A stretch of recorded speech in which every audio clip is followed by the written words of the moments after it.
खुलुमबाय स्टुडियोआव आं उदांस्रि मोसाहारि गिबि खेब बड'लेण्ड गेलेमु आफादनि इन्टार डिस्ट्रिक्ट बुलुर बादायलायनाया थुंगेबाय। बुलुर गेलेनाय बादायलायनायखौ बेखेवना होयो बिटिआरनि गेलेमु बिफाननि इएम दावबायसा बर' बिथाङा। अदालगुरि जिल्लानि सिङाव थानाय भेरगाव बिष्णुराभा भवननि लांगोना फोथाराव बड'लेण्ड गेलेमु आफादनि मदद आरो भेरगाव जिल्ला गेलेमु आफादनि बानजायनायाव खुंनाय इन्टार डिस्ट्रिक्ट बुलुर बादायलायनाया जोबना थांबाय। बुलुर बादायलायनाय गेलेनायखौ बेखेवना होयो बिटिआरनि मावफुं सोद्रोमा दावबायसा बर'। बे हाबाफारियावनो बाहागो लायो एमएलए लरेन्स इस्लारि बिथाङा। आरो बे जोबथा बुलुर गेलेनाय बादायलायनाया जायो क'क्राझार हानजा आरो सालबारि हानजानि गेजेराव। मख'नो गोनांदि बे गिबि खेब बड'लेण्ड गेलेमु आफादनि इन्टार डिस्ट्रिक्ट बुलुर बादायलायनायाव सालबारि हानजाया देरहासार जानो हायो। खौरांगिरिनि सिगाङाव बिटिआरनि मावफुं सोद्रोमा दावबायसा बर' आरो एमएलए लरेन्स इस्लारि बिथांमोना खौरांगिरिनि सिगाङाव मा बुंखो मिथिना लानि फै। बड'लेण्ड स्पर्ट्स एस'सिएशन मुंनि मोनसे आफाद जोङो 2020 दादों बड'लेण्डनि गासैबो डिसिप्लिननि गेलेनायखौ जौगाहोनो थाखाय आरो बे हिसाबै बिथांमोना गिबि हाबाफारि बायदि 10टा साब डिभिजनाव थानाय एबा स्पर्ट्स एस'सिएशनखौ लानानै बे भलिबल कम्पिटिशनखौ बे भेरगावनि गेलेग्रा फोथारावहाय खुंदों। साननैनि हाबाफारि लानानै 29 आरो 29 जानुवारि दानि फाइनाल आरो बेहाय बे फाइनाल गेलेनायाव क'क्राझार आरो सालबारि मोननै दोलोनि गेजेराव गोख्रों जुजिलायनाया सोलिबाय थादों।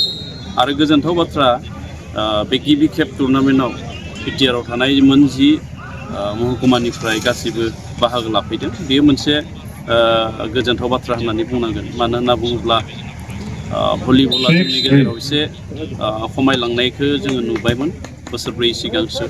नाथाय दायो मोनफ्रोमबो जायगायाव बिनि गेलेनायनि जि गोनांथि आरो बिनि गेलेगिरिफ्रा ओंखारबोनायखौ जोङो नुदों। बेयो जोंनि थाखाय गोजोनथाव बाथ्रा। आरो बड'लेण्ड स्पर्ट्स एस'सिएशना अलिम्पिक एस'सिएशननि स्टाइलजों खामानि मावगोन।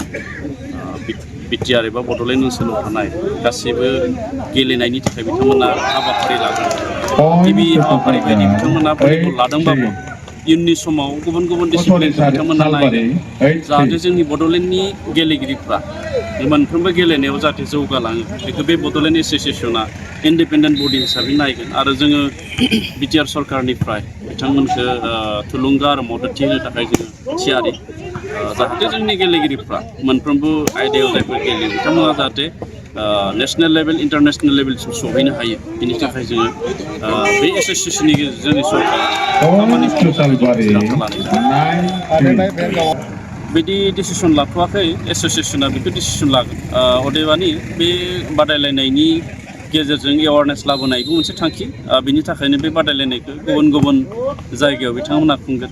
आरो जोङो बिटिआरनि गेलेमु आरो लाइमोन अनसाय बिफाननिफ्राय बड'लेण्ड स्पर्ट्स एस'सिएशननि थाखाय इयारलि मोनसे जोंनि एसअपिडिआव बाजेट दोननायनि थाखाय जोङो थांखि लानाय जादों।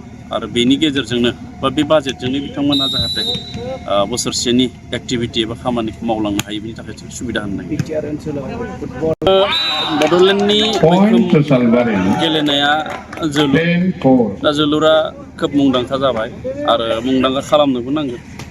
ग्रुप गेमखौ जों बांसिन इन्टारेस्ट होदों नाथाय इन्डिभिजुवेल गेमखौबो जों इन्टारेस्ट होनो नागिरदों। बड'लेण्ड ओनसोलाव जोंहा गोबां गेलेनाय बिफाननि गेलेगिरि दं। काबादि होन हकि होन बा एथलेटिक्सआव दङ जोंहा गोबां गेलेगिरिफोर दङ।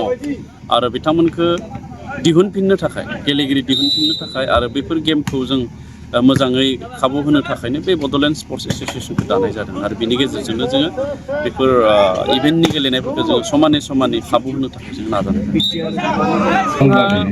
बड'लेण्डआव स्पर्ट्सनि बेलायाव जोङो गोबांथार जों हाबाफारि लादों। जोङो इनफ्रास्ट्राक्चारजों बानायनायनि हाबाफारिया जोंहा जागायबाय। आरो अदालगुरियाव खम समनि गेजेरावनो स्पर्ट्स एकाडेमि बे जानो थांगासिनो दङ। आरो बड'लेण्डनिफ्राय बिटिआर गभर्नमेन्टनिफ्राय जोङो मोननै स्पर्ट्स एकाडेमि भेरगाव आरो बाक्सा बे मोननैयाव जों खालामनो नागिरदों। मोनसेखौ गसाइगाव बानायनायनि खोथा। दा बेखौ जोङो नैबे मार्च दानाव जोंहा डिपार्टमेन्टेल गभर्नमेन्टनि भिजन डकुमेन्ट जों बानायगोन। बे डिपार्टमेन्टेल भिजन डकुमेन्टखौ जों बेखौ सोफानानै बेखौ फैबाय थानाय समाव जों इमप्लिमेन्ट खालामनो थाखाय जों नाजानाय जादों। बड'लेण्ड स्पर्ट्स एस'सिएशननिफ्राय साननैनि हाबाफारि लानानै भलिबल चेम्पियनशिप बादायलायनाय भेरगाव जिल्ला गेलेमु गौथुमनि मददजों जोङो बेवहाय मैयानिफ्राय बे खेलाया जागायगासिनो दङ। दायो फाइनाल मेट्सआव क'क्राझार आरो सालबारिनि गेजेराव बियो खेलाया जागासिनो दङ। गासै टीम महरै गासै मोनजि जोंनि जे स्पर्ट्स डिस्ट्रिक्ट दङ बिनिफ्राय बाहागो लादोंमोन। बड'लेण्ड गेलेमु जे गौथुम दङ BSA बियो 2021 मायथाइयाव बियो दाजादोंमोनब्लाबो दानायनि उनाव जेबो खुनु एक्टिभिटि गैयामोन।